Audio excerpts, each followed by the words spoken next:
say, there we go. There we go.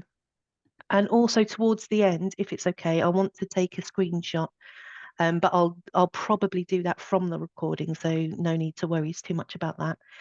So I don't want to give too much of an introduction because I know that Pearl will be able to introduce herself. I've only met her recently, and she is absolutely wonderful. She writes, or she had written a book called The Fear of Success, and I will continue letting people in. Bear with me. Which I will pop a link down in the chat shortly. But without any further ado, over to Pearl as she's drinking. Sorry, Pearl. No, that's my it's like taking oxygen, because as you can hear, I'm a little bit snuffly today. So I'm running on a lot of green tea at the moment. So thank you so much, Sass, and thank you all so much for coming and being here.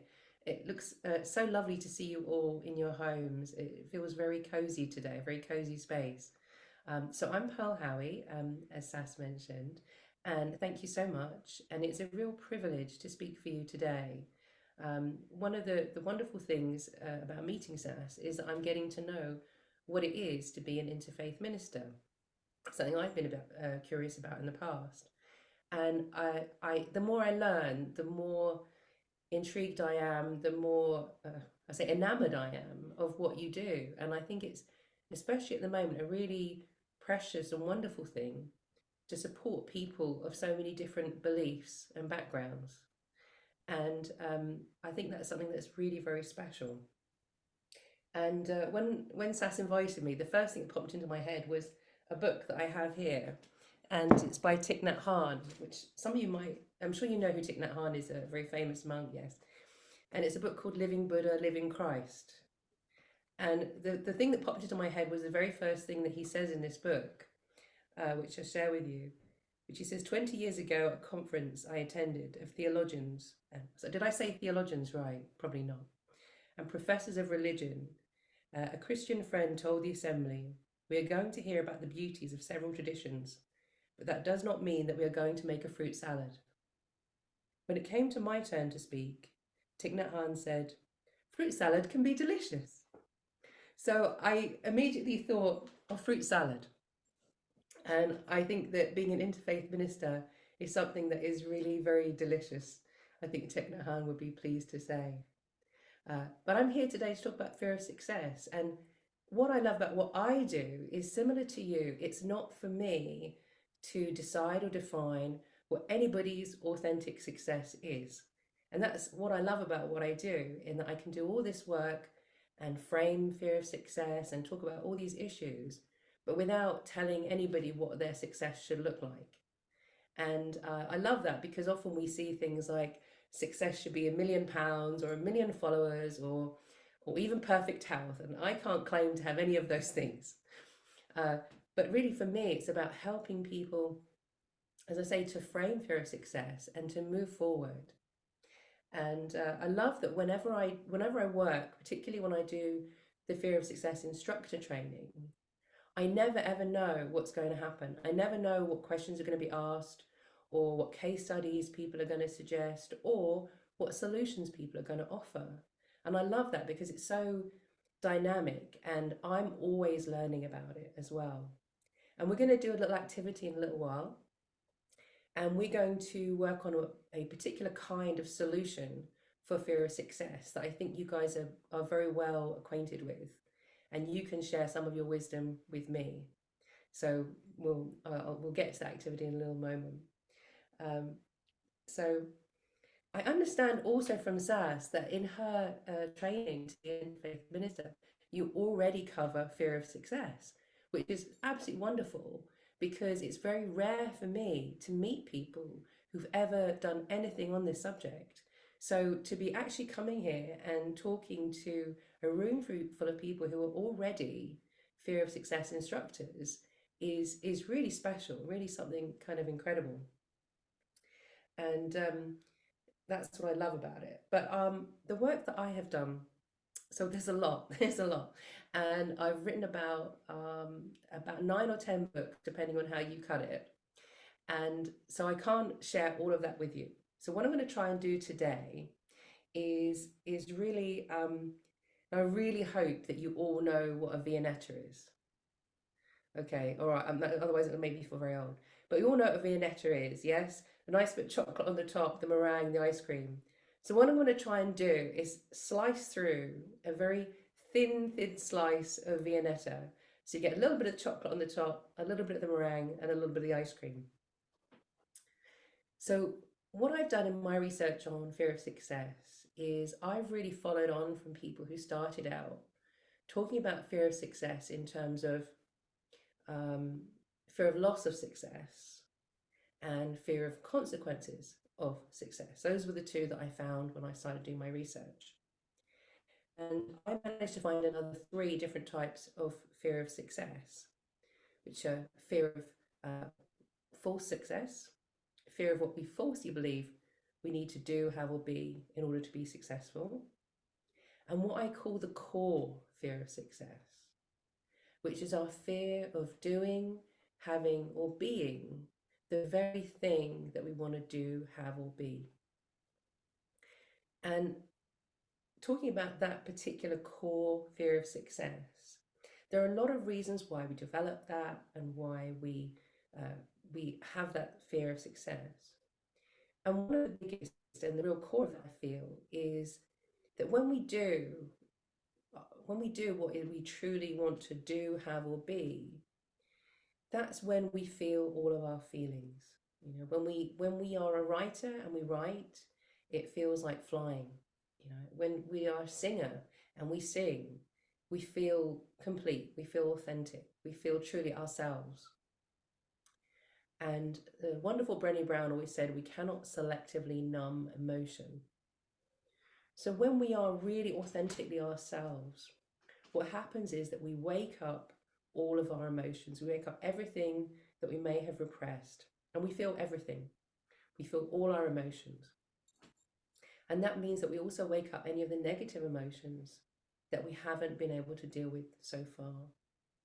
And that's really important for the solutions to fear of success and what we're going to be doing today in a little bit.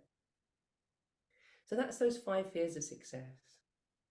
And in my first book, what I did is I framed it in a different way of saying, what we're going to do is we're going to look at the problem, those 5 fears of success. Then we looked at the solutions. And then we looked at the origins. So why do we have this fear of success in the first place? And I'm very pleased that in that book, in terms of talking about origins, I was able to sort of dig in and really write about some of my fears of success and where they come from, some personal origins, but also things that are much more global, things that affect a great variety of people around the world, things that really affect almost everybody. So one of the things that I did in terms of solutions was I then came up with 7 practical trainings, which I did as video courses during the pandemic, because you had to do something in the pandemic, and I thought I'll go and do some video courses. And what I tried to do with these was to do what Richard Feynman called. He once said that if you can't explain it to a 6-year-old, you don't know it well enough. So I thought, let me see if I can really do some practical trainings that you could take anybody on. So basic, so simple, 1 step at a time, that if you follow the process, it's almost impossible not to work through a fear of success. And then I turned those video courses into books as well.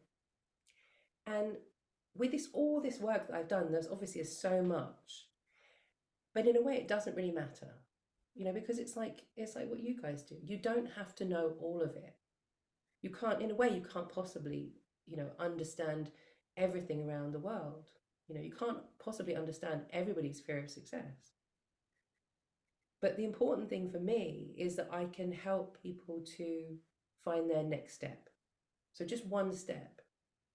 So all of the work is really just designed to give people a key to move forward 1 step, because that's all we need. All we need is to go forward 1 step at a time. And if we do that, of course, eventually we get there.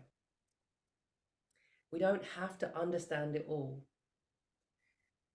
But one thing that's really important, and something I talk about a lot in the video courses, in the practical trainings, and also in my Fear of Success instructor training, is associated disorders. And these are so important because they can be our origins, they can be why we develop a fear of success, but they can also be things that come up just for anybody as we go through our success. As we get to that point of success and we're feeling all our feelings, these are things that come up very commonly for so many people. And those 4 associated disorders are post-traumatic stress disorder, survivor guilt, imposter syndrome, and grief and complicated grief. And as you can hear, those are 4 things that we're all going to experience in our lifetimes. So very often, as we go through these things in a very normal, natural way in our lives, they can contribute and add on to any fear of success that we're feeling. So for anybody going through grief or survivor guilt, anything like that, it's going to also hold them back, or can hold them back. And the one thing I really wanted to share with you is I wanted to share with you something about grief and complicated grief in particular. And one thing that's really coming up for me, and I don't know about you guys, and this may well be coming up for you guys in your work, is I hear a lot from people about how they're still struggling because during the pandemic, they were not able to be with the people that they loved when they died, or when they were suffering, when they were going through illnesses, when they were in hospital and people couldn't visit. And of course, during that time, it was a very almost, I suppose, I hate using that word unprecedented, I think we were sick of that word. But to go through a time when people could not have funerals, to go through a time when people could not have a wake, all the things, all the rituals and all the traditions that we have around grieving that help us to move through. And even though in some respects people are always saying we're past the pandemic, we're on to the next thing, there are still so many people who are feeling stuck and unable to move through. And I feel very connected to that because when I was a child, when I was 13, my father died. And because my parents were divorced and I was very young, myself, my brothers and sisters were not allowed to go to his funeral. And it really took me a very, very long time. It took me over 30 years. And doing a lot of the work that I did really before I started talking about fear of success, when I was talking about healing. And I was going around the world and I was exploring indigenous healing. So I went to a lot of amazing places. I studied a lot of Native American tradition and traditions in places like China, Japan, and also in Southeast Asia. And I was really looking for that healing. And I set myself free a few years ago to go traveling and to go anywhere, do anything. I thought, I'm just going to listen to my heart. And I started off and I went on and I did the Camino de Santiago, which I'm sure a lot of you know about, which is a wonderful pilgrimage, ancient pilgrimage, which again is quite unique because it's open to people of all faiths and any faith or like no faith, whatever. I lost the expression, any different group that you have. I know that Sass has explained you use the term the God of your understanding, but I couldn't quite translate that into the Camino speak. I'm afraid about that.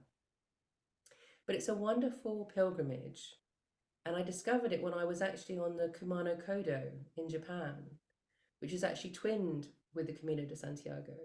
And the very special thing about both of those pilgrimages is that they're open to everybody.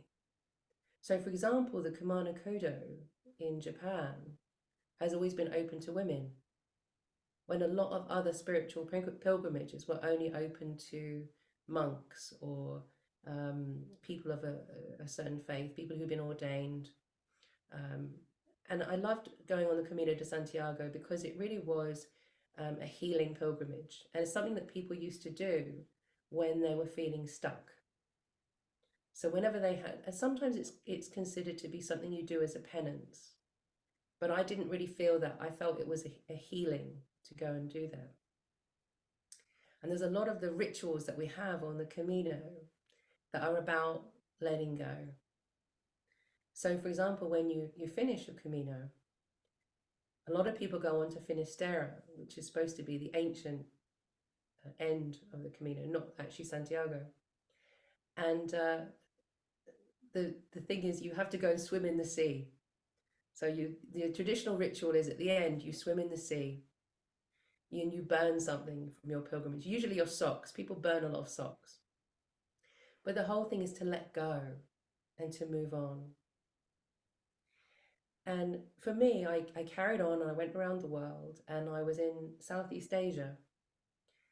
And I had just come back from Bhutan, and I was in Bangkok. And I was trying to figure out, what was going on for me? What was blocking me? What was so difficult? And I went to a very ancient spa, Anantara in Hua Hin. And it was there that I finally had the breakthrough, and that I realized that what was really holding me back was that I had never allowed myself to grieve for my father. And I think not being able to go to the funeral was a big part of that. And over the years, I had said many, many things. And I had said a lot of things like, oh, you don't miss what you never had. I never really had a dad. Oh, he never loved me. I never loved him. I said a lot of things over the years because I was just trying to pretend that it didn't matter, that it didn't matter to me. And so when I was standing on a beach in Thailand, and it finally hit me. And the most important thing for me at that time was to stay with the feelings, to not lose that again, to not slip back into denial of pretending that this didn't matter to me. Because as long as I was doing that, I couldn't really engage. I couldn't really do all the things I wanted to do. I couldn't be honest with myself, because it wasn't being honest with myself to say that I didn't need to grieve.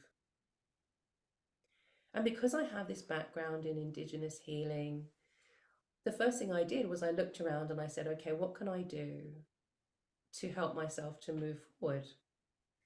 And I did what I always do, really, what I used to do, was I went and had a really wonderful massage. And it's as some of you may well know, if you go to a really beautiful spa, a really sort of ancient or traditional spa, there's a lot of rituals involved. So I remember the one I went to, they had this thing, like a water bath, they call it, where you go through a ritual even before the massage, where you get washed and you make intentions and things like that. And I went on and I released some more and I released some more. But it was really crashing over me, these big, big waves of grief. And it felt like I couldn't let go. I couldn't move on, and I just didn't know how to say goodbye. So I went on to another hotel, another spa. And I remember I went up to the rooftop, the rooftop spa, and a really amazing woman to do another massage. And I said to her, don't mind me. I'm probably going to cry all the way through this. And I'm just going through something. And of course I lay on the bed and, had this hole in it. And I literally just sobbed the whole way through, Because me, I have these amazing massages and all I'm doing is crying all the way through, but allowing everything to come out. And I remember at the end, I said to this woman, I said, she's an amazing healer, amazing massage therapist. I said, what do you do? What do you do in your culture when you want to let go, when you want to say goodbye? What do you do? And she looked at me and she went, I don't know, So, and I carried on and I went to another, and I decided there was one place I hadn't been to yet in Southeast Asia, and I was flying back in a couple of days, and I hadn't been able to make it to this one place, and it was a place called Kota Kinabalu in Borneo, and the name of the place is also the name of the mountain, which is Kota Kinabalu, and it's supposed to be the place where the spirits reside. It's a very sacred mountain, and you can climb it, but you have to have a special permit. So I was sitting there and I was trying to figure it all out, and you have to stay in this little climber's hut halfway up the mountain and go at sunrise and all this kind of stuff. And in the end, I just couldn't do it. So I booked this gorgeous hotel, a mountain view villa. So I thought, you know what, I'm going to stay in this villa and I'm going to just look at the mountain and I'm going to have another massage. So I got there and it was one of these incredible spas. And you know what, I would never have gone there if I hadn't been in such a bad state.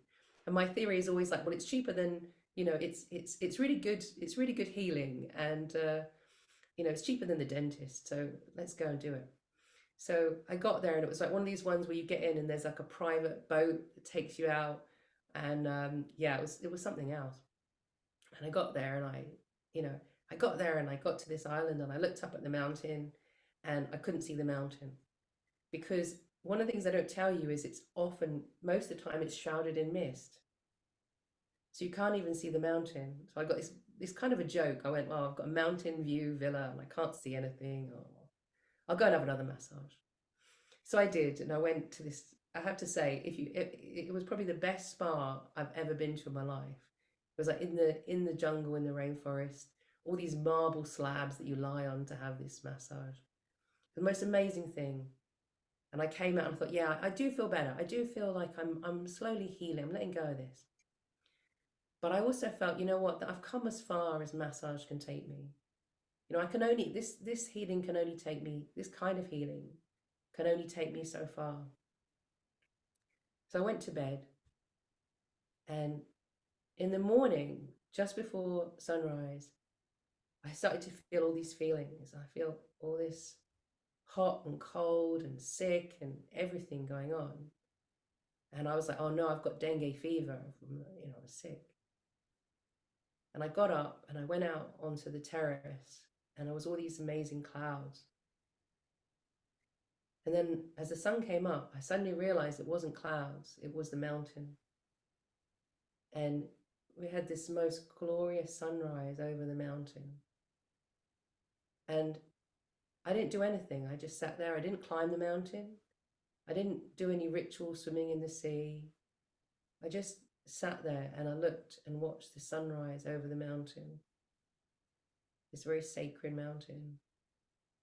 And then I went back to bed and I lay there. And all of a sudden I just felt something release and something go. And that was really how I said goodbye to my dad, and how I finally felt that I could move on from that. So, and that was my way really of helping me to find a way to cope with my grief and start to move forward. So what I wanted to do today is I wanted to do a little activity with all of you, because I know that a big part of what a lot of you do is working as celebrants. And I would love if, don't want to call this a game because that just sounds weird. But what I'd really, really love is if you could take a few moments and come up with one ritual or tradition that we use to say goodbye. So it could be something to do with a funeral or a wake, or even something that we do after that time. Anything that we can use to let go, to say goodbye. And it doesn't even have to be about death or bereavement or a funeral. It can be if somebody has been experiencing, ill health and having to move through that and let go. but I'd like us all to share. And just to make it interesting, there is a prize as well for my favorite, not saying best or worst, but for my favorite. So if you can make it as unusual, as challenging, try to come up with something that no one else in this group is going to come up with. You know, it doesn't have to be, it's a tradition, but it doesn't have to be traditional. Something that we can use to move forward. So while I give you a couple of minutes to think about that, I thought I'd just share also another little thing from this very special book. And it's a little book I picked up in a spa in it's actually they call themselves the only Native American spa in North America, but I kind of have to disagree with that because I've been to Mexican Native American spas in Mexico. But it's a great book, and it's written by a doctor who has Native American heritage, who trained as a doctor and then trained as a traditional healer. And I love it because it brings together lots of different teachings from lots of different Native American traditions. And he talks a lot about ceremony. And as some of you may well know, the Native American rituals, a lot of them had to go underground, and a lot of them had to be practiced in places which were not where they were supposed to be practiced, because people were not allowed to do those rituals in places like ancient waterfalls and things like that. But it's a very beautiful thing because he talks a lot about the ceremonies that people use to enable healing and to enable moving forward. And one thing he says is ceremonies can remove obstructions. And ceremonies do not have to be elaborate, just something as simple as taking time each morning to feel the dawn. So, are you guys all feeling ready? Put your hand up if you feel ready. Are people finding it difficult? You know what we'll do is, Sas, can I ask you to cue everyone to go round? And don't worry if you haven't got one yet, because by the time we get to you, I think you probably will. Because I know that every single person knows at least a dozen things. So very often, sometimes if you can't think of one, I think once you hear a couple, you'll realize, oh yeah, actually, I know you all know these. Okay, so Sas, do you want to cue everybody? Is there anyone who is dying to go first, dying to share first? Okay, in which case I am going to pick on someone. Apologies now. Sas, you can go first, Sas, if you want. I am only going to say a fire ritual because Sorry? I'm a fire ritual. Oh, Writing something that you want to let go of and then burning. But I'm more intrigued to see what other people might say. So I'm gonna ask our dear April. Can you think of anything? I knew you'd come to me. You smiled at the right time. So I this is really particular to people that are still living, typically, who are just, for whatever reason, not safe to interact with, or it's just too uncomfortable to engage with. But I make art. And while I make the art, like, I draw a shape that's like a question I want to ask them, and then the next shape that I draw and then color in, I wait for the response from the healed, whatever healed version of them exists in the ether or whatever, to come through. And I've made a lot of art like that about, like, people who've hurt me, or people that I'm having trouble forgiving, or people who I've hurt that I want to forgive me. Oh wow, that is so beautiful. I love that. I really love that. Yeah. And I think one of those situations that we often do really, really struggle with. So Thank you, April. Yeah. gorgeous, gorgeous. Is there anyone else who has any letting go? Go on, Karen, jump in. Okay.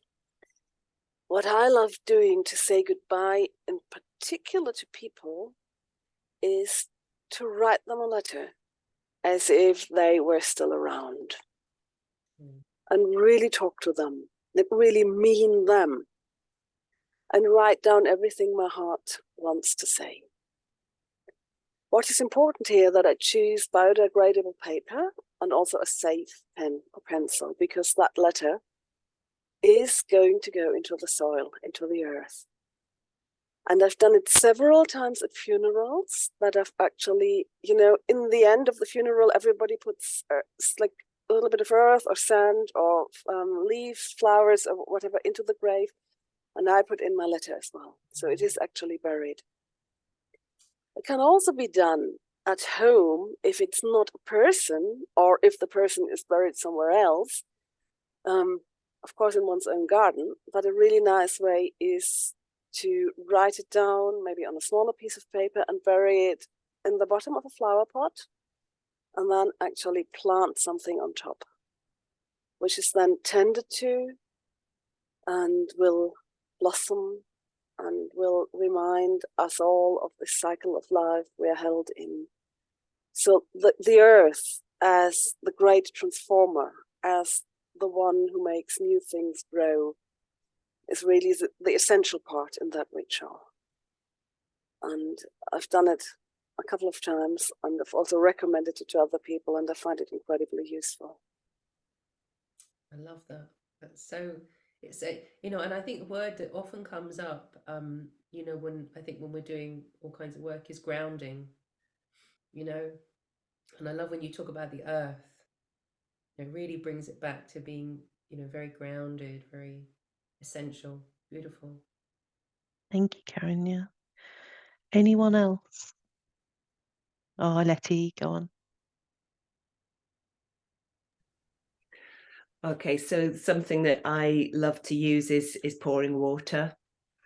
So simply having a jug of water and a bowl, and whether it is around an individual grief or the letting go of one or many things, just to pour a little water from the jug, let it go into the bowl, and continue that process as a way of pouring tears, letting our tears be shed.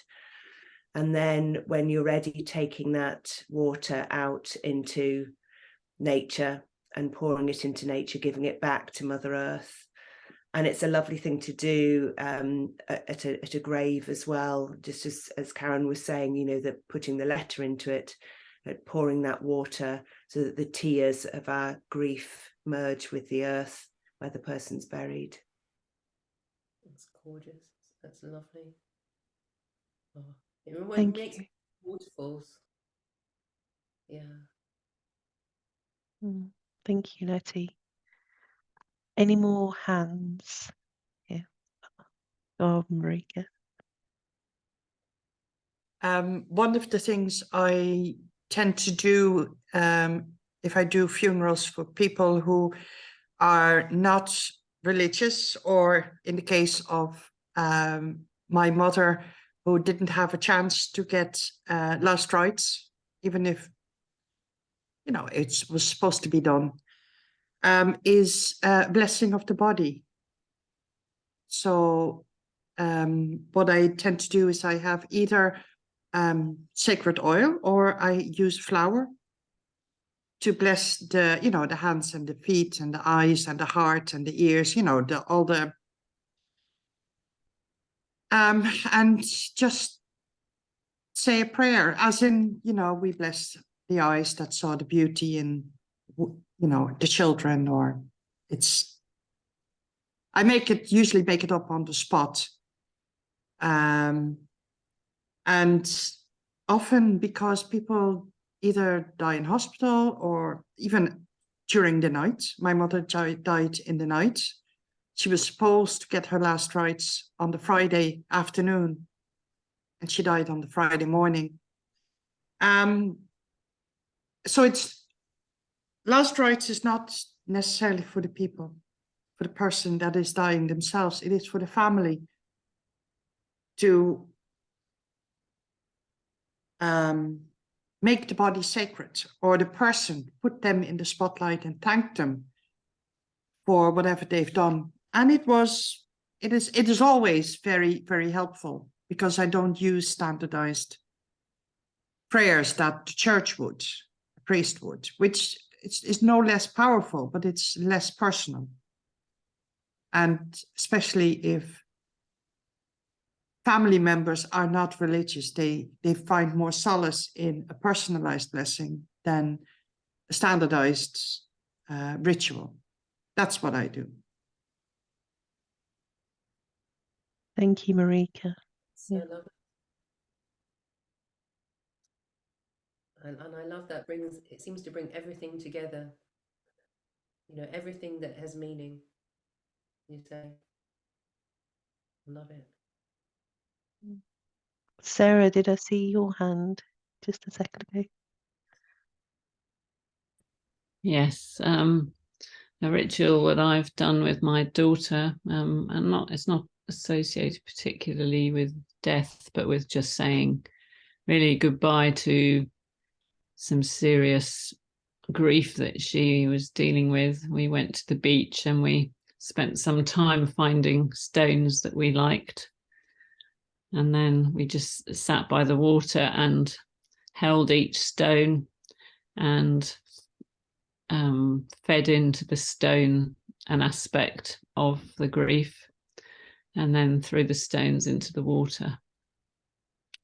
And that was probably about 10 stones each. You know, I joined in with her and you know, added some of my own things to her, to what I perceive, you know, that I was perceiving her feeling that she wasn't necessarily noticing.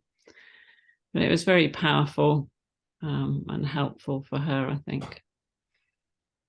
Mm, I love that. thank I think yeah. the sea is all that you did say it was by the seaside, did you? Yes, on the beach, yeah.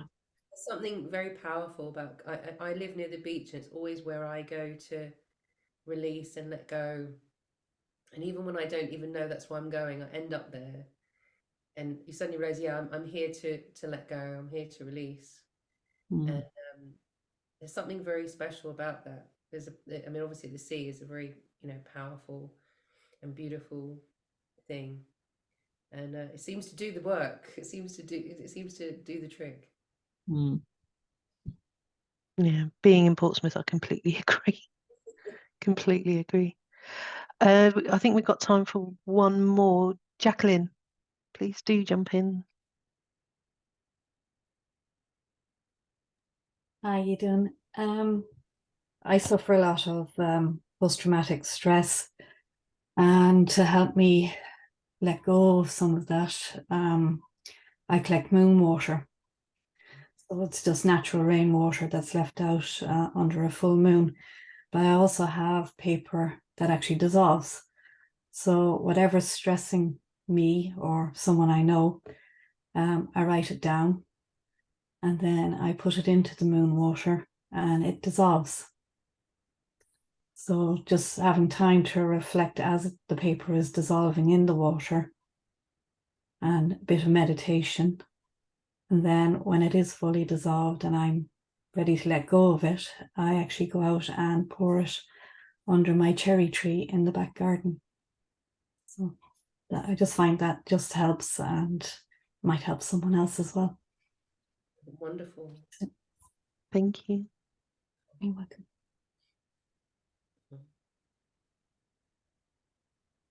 Back over to you, Pearl. Okay. Well, I did say there was a prize. I find it very, very difficult now because everybody was just, that was all just so wonderful. But I think I'm going to like give a little book to, it's just a little book to April. because I really love the painting, and yeah, that really spoke to my heart. So they were all just so fantastic. Yeah, but I think that just kind of that caught me on the hop, and I didn't expect to hear something like that. So that was you got the prize because you surprised me. And it was a good enough reason because they were all just so wonderful. So no, you're very welcome. So guys, should we open this up for Q&A? Have people got questions? Oh, there we go, April. I've never really thought of my fear of success being intertwined with grief. This is really hitting me. Oh, okay. I want to talk about, I kind of want to ask you a little bit about the experience of bodily healing being like a catalyst. I myself experienced a radical physical healing process about back in August. And I'm still kind of not over it. And I'm having trouble kind of moving forward from that experience. So, how do you let something like that go when it's something like that profound and beautiful and helpful? Yeah. Yeah. I think healing is, you know, when we work in this, space, you hear a lot of, very fluffy words, about healing and mind, body, spirit, and things like that. And it's not fluffy. It's incredibly difficult work, and it's incredibly brave work. And I kind of talk about and sort of joke about spas and massages and things like that. But I also know that one of the bravest things that we do is, I think, as it says in the Desiderata, is to strive to be happy. To actually go after healing and to seek healing and to put ourselves in that position. And I think that the most important thing to remember is we all know when we think about it, that we are mind, body, and spirit. We're not one thing. So although we might experience something physically, mentally, spiritually, we know that's all connected. We are all connected. That's all connected. And somebody once said to me, and it's very true, that sometimes we have to go through the body to get to the mind, and sometimes we have to go through the mind to get to the spirit, and via all of those different things, but it's all connected. And when we have an experience of healing, it's not one moment. It's a thread. It goes on. It's a long thing. So it sounds to me, the way I hear it, and I could be wrong, is it sounds like this is something that is still happening for you. It's not like, and the thing is that when we experience really profound healings, it changes everything. And we can't go back. And it also changes the way we view everything. All the stories that we've told ourselves, everything, all the stories about our lives change. And I think you could hear that when I was talking about my dad. When I finally got to that place, I'm like, I said this, I said this, I said this, and it's a huge shift. It's I talk about like the new paradigm and things like that, but it's a bit like, it's so disorientating when we experience true healing, because it's like all the lies that we told ourselves to get to this point, we realize are just lies. So it's like, I got to that point and I'm like, why am I having such a hard time, dealing with the death of my dad, who was not a good he was all, and I could say all these horrible things. I could say all these horrible things. It doesn't change the fact that I loved him deep. I had unconditional love for him and he had unconditional love for me. It doesn't change that, but sometimes it changes who we think we are. And I experienced something else very at the same time. I was reading back what I'd written, and there were two very painful situations that kind of kind of got healed at the same time.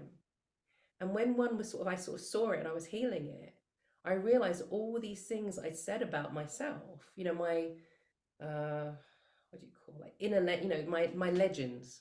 I am this, I am that, I'm like this. And I was like, oh no, all of this is like a trauma response. I do this because I got hurt doing that.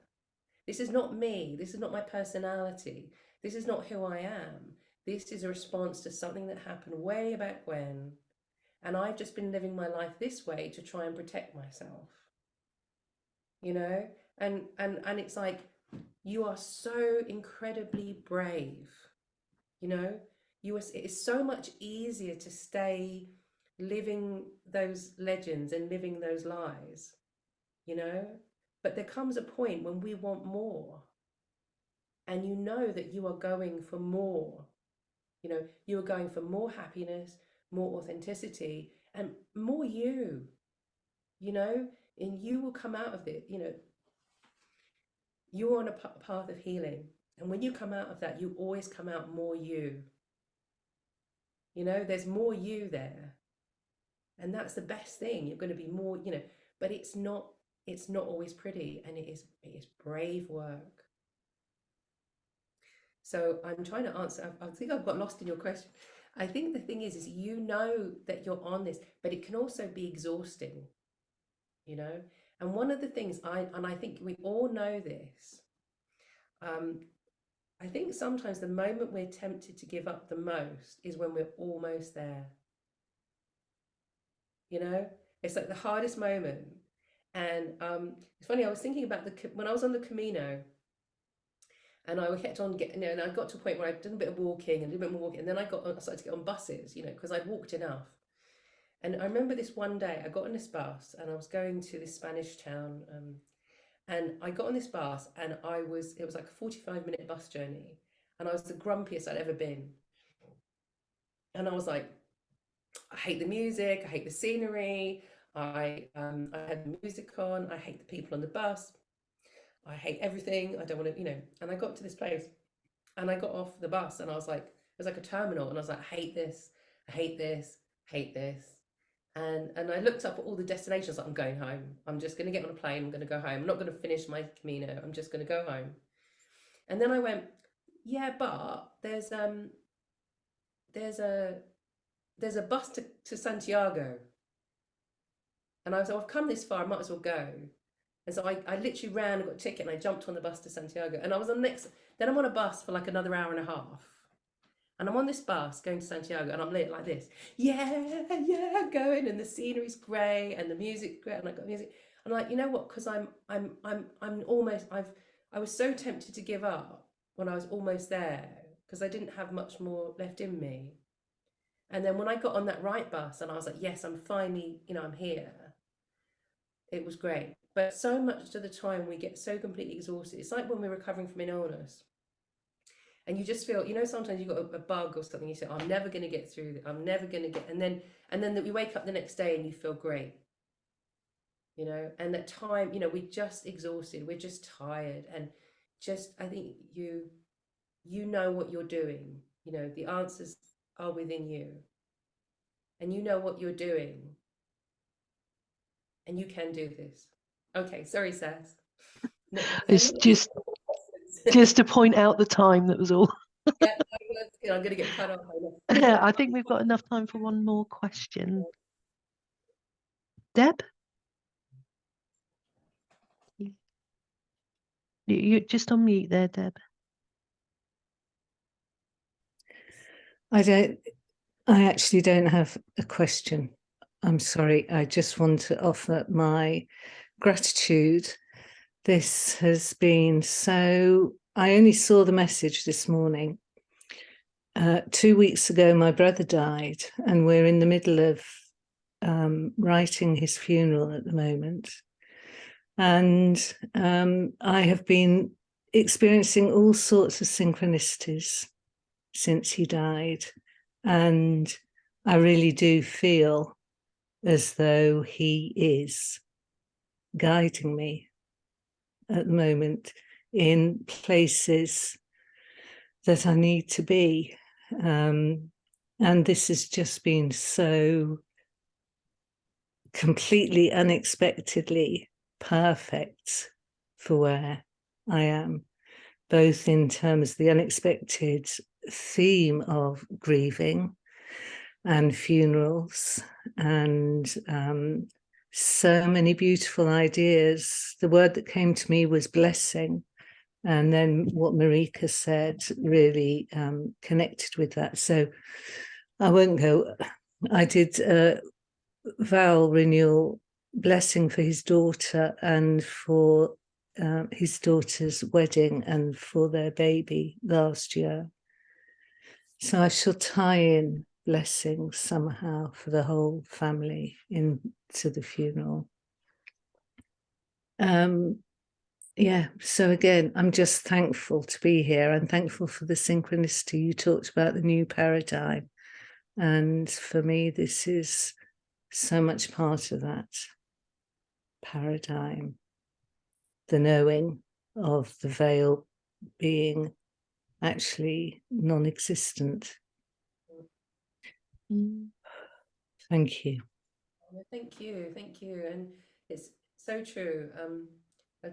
I want to say that just this morning, I was standing at the window and a dragonfly went past, and I think some of you might know that the butterfly is often seen as a symbol when people die, pass over, of that. But the dragonfly is also. And when my great uncle died, I remember everywhere I went, I was just surrounded by dragonflies, and that's how I know, because I thought, this is really weird. Dragonflies, I must look up what it means. And as you say, that synchronicity is incredibly comforting, and I think that's really special. As you're speaking, Pearl, I can see Letty. Is there something you want to tell us, Letty? Oh, dragonfly.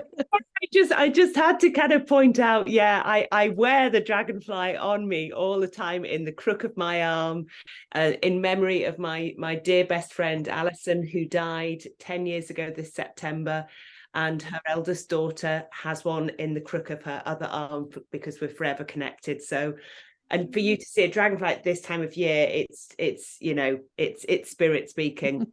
Truly beautiful. Thank you for sharing that. Thank you, that's wonderful. I'm just going to jump in here just because I'm aware of time and I know that people are going to need to pop off at 12. So before we carry on or round off, I do want to say, if any of you want to check out any of Pearl's work, I would love to point you towards Pearl's book, Fear of Success. I did post a link in the chat. I don't know if I'm allowed to exactly the model of Pearl there.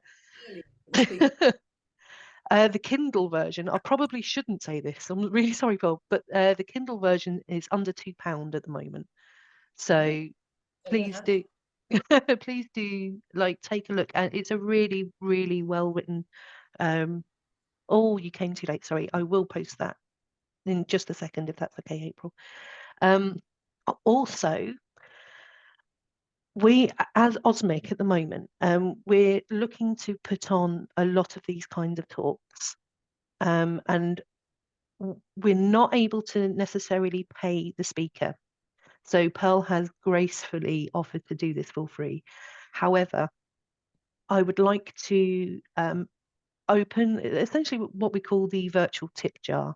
So it's a link to PayPal if you are so called. There is absolutely no obligation for you to donate any money to Pearl, and just for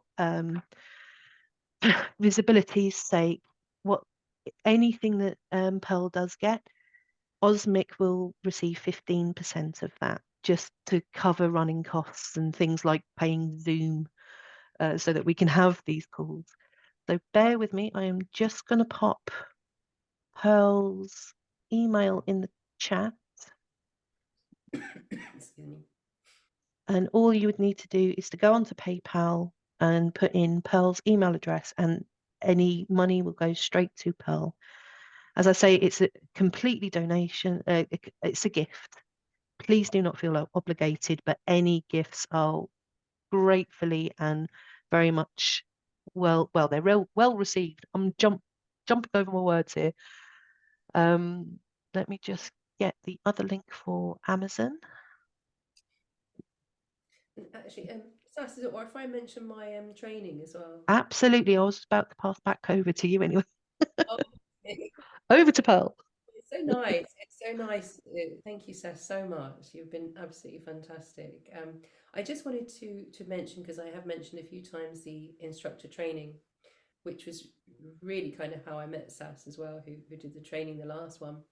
That I've got one next week. So this one I'm doing, I keep experimenting, and the next one I'm doing is the next 2 Tuesday evenings. So I've split it over 2 evenings, and so yes, it's a Fear of Success instructor training in 2 parts. If anybody wants to know about that, or so you can either email me, or if you Google me on Eventbrite, you'll see all the details on Eventbrite, and you can have a little look on there. But please do just let me know if you're interested, even if you can't do that one, if you have any questions about that, because I think sometimes when you get asked questions, it's a really good practice for also sometimes things that you hadn't thought of, which is why I'm actually running it on 2 separate days, because I'm actually running it particularly for people in the States, so that they can come in the evening, because otherwise the morning is too early for them, really. What I'll say, Pearl, if you send me any links, because I'll be popping this recording to everyone over email. If you've got any links you want me to put out, just email me or message me. The good thing is most things are quite easy to find when you Google. Yeah. But actually, I must remember one time I went to a wonderful training with Gurumukh, who's a Kundalini yoga teacher, and she said she's talking all kinds of wisdom, and she went, "Just forget everything." She said, "You can Google it now," and I just love that. She said, "You don't have to carry around all these notebooks; just let it go, and when you need something, just look it up." So. So we've got 3 minutes left. Do we have any last minute things would like to say, or very last minute quick questions? Go on, Karen. I'm intrigued and really inspired by these 4 reasons for fear of success. And there's one thing I would like to add, because I've been looking into it more deeply, and I find it very much related to many problems people have, which is intergenerational trauma. I know that could run under PTSD, but I think it goes deeper, because it's really something people are often very unconscious about. And I don't know, Pearl, whether you have looked into that or have experiences about it from your clients, but I really think I will jump in very quickly, because it is a huge part of fear of success. Okay. And again, it sort of cuts through in a lot of areas. And one thing I always say, like with fear of success, is we are healing a disease of the mind, in a respect, and the body, but also we're healing generations of issues, and so much of our fear of success comes from what is handed down, and even what we inherit in our bodies as well. So yeah, it's huge. And I think I don't talk about that specifically, but it comes in lots of different, it's sort of dotted all around, I think. So I think if you read the book and things like that, you'll hear it. It will chime through in lots of different places. Definitely. Thank you, Karen. Thank you. And thank you, Pearl. Genuinely, thank you for giving your time for us. I hope I'm speaking for everyone here, but we welcome you, absolutely welcome you, and your wisdom. And to everyone else, thank you for coming along. This is I won't say it's the first one we've done at all, but since we're getting the momentum back, this is the first one that we've really kicked off with. So I appreciate everyone's support. I'm just going to stop the recording now, I say, as I lose the button. There we go.